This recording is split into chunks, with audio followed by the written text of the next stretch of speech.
పెట్టుకొని చేసే పరిస్థితికి వస్తున్నారు. ఇవన్నీ మేము ఎక్స్ప్లెయిన్ చేసిన తర్వాత వారికి మా మీద కానీ జనసేన మీద కానీ దగ్గర 6,000 నుంచి 7,000 కేసులు మా మీద పెట్టారు. ఒక్క పుంగనూరులో కేసులో 250 మంది పెట్టారు. 200 మంది పైన జైలుకు పోయి వచ్చారు. ఇప్పుడు బైండ్ ఓవర్ కేసులు పెడుతున్నారు.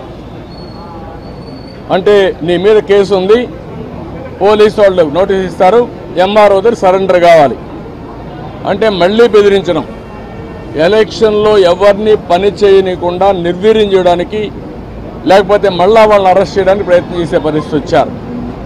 ఇది జరిగితే ప్రజాస్వామ్యం ఇంక కూని అయిపోయినట్టే. There is no democracy. నేను ఆ విషయం చెప్పాను.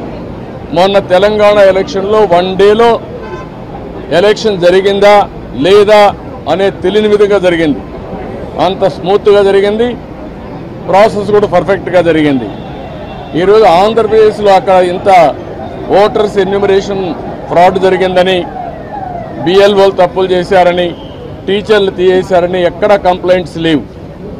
భారతదేశ చరిత్రలో ఫస్ట్ టైం ఇవన్నీ వస్తున్నాయి. మేమన్నీ డీటెయిల్డ్గా ఎక్స్ప్లెయిన్ చేశాం. ఓపికగా విన్నారు, చాలా ఫర్మ్గా కూడా చెప్పారు. మేము ప్రజాస్వామ్యాన్ని కాపాడడానికి అన్ని విధాల ప్రయత్నం చేస్తాం, ఎక్కడ కాంప్రమైజ్ కాం, రిజల్ట్స్ మీరే చూస్తారని వారు హామీ ఇచ్చారు. వారు ఇచ్చిన హామీతో నేను ఒకటే అనుకుంటున్నాను, ఎలక్షన్ కమిషన్ అవసరమైతే సెంట్రల్ పోలీస్ అబ్జర్వర్స్ని పంపించాలి, సెపరేట్ సెల్ పెట్టాలి. అవన్నీ పెట్టి ఎక్కడికక్కడ మానిటర్ చేసి ఎలాంటి అవకతవకలు జరగకుండా ఇప్పుడు ఫైనల్ లిస్ట్ వచ్చే కొందికి వినపడలేదా? ఎవరు